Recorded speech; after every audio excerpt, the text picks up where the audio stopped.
In this video, I'm going to talk about the main three benefits of setting up a clear activity roadmap for your clients, SEO, SEM, anything that you do really in terms of digital marketing, and walk through the template that we use at 56K that has led to a lot of success in terms of managing our accounts. So, without further ado, let's jump into it.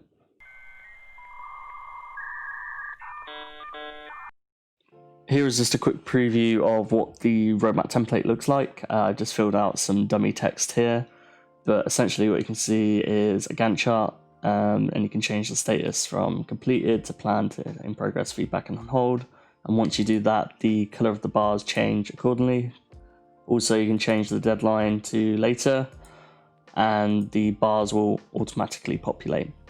But before we get into this, I just wanted to talk about sort of the main benefits around roadmaps and how it can help you sort of progress your clients' accounts a lot more effectively.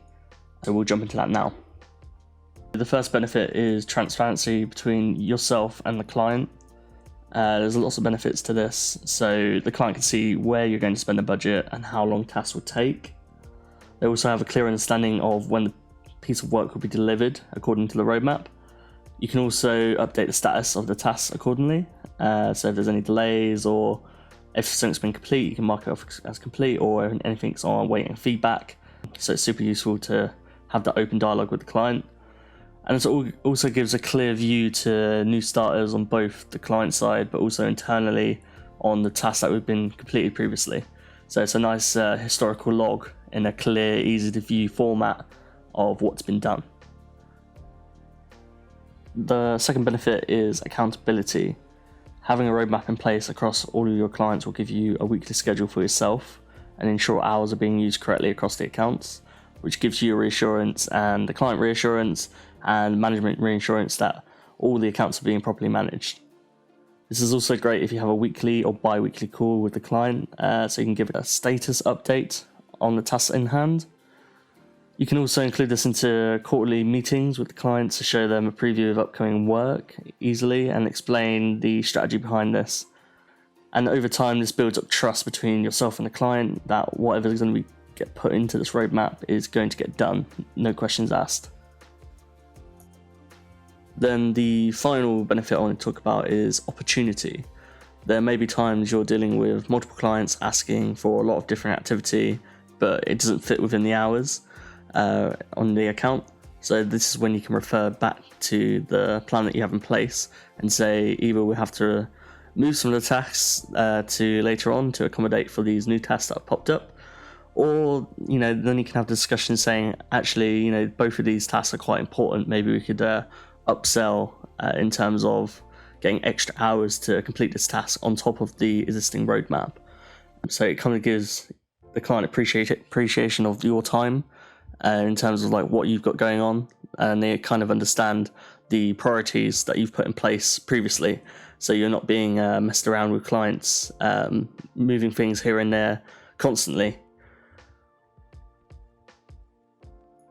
And just the final point before we move on to the template tutorial, it's also important that you tie this back to performance. Usually if the client's not performing as expected, they usually haven't implemented some of the tasks that you've recommended 9 times out of 10. Such as technical fixes, redirects, interlinking, metadata recommendations. But what this allows you to do is go back to the sheet and see when we recommended this, 5-6 weeks ago or months ago, and it's still not done. It kind of gives a client a kick up the butt to really action what you've implemented to kind of see that performance increase.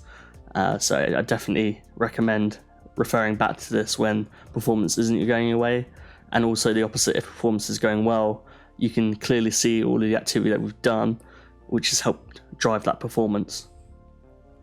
When you open up the template, you'll be able to see sort of a blank canvas, and it goes to the end of December 2021.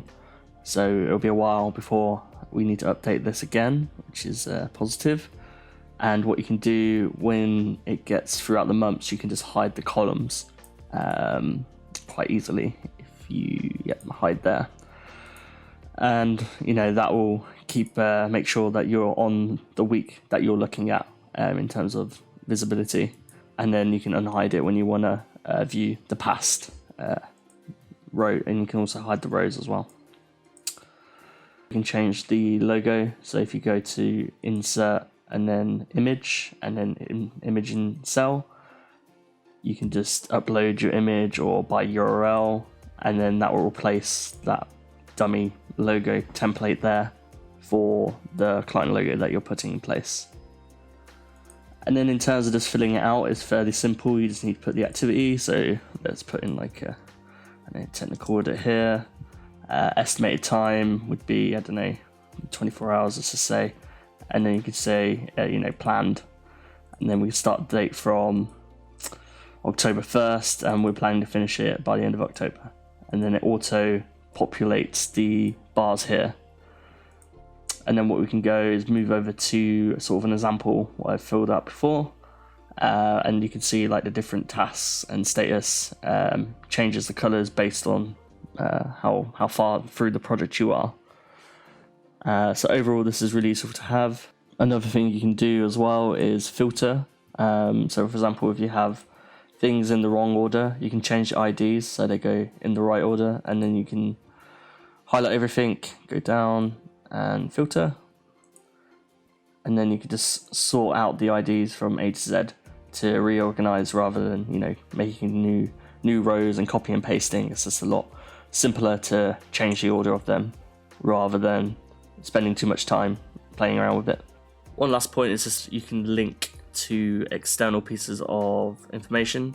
So for example, in a technical audit, you could link to the actual technical audit that you've done, or a Trello card, or a presentation, anything really that has a shareable link, which would be useful 6 months down the line to see the document, and you can easily reference it by looking at this sheet because you're going to be referencing this on a weekly basis.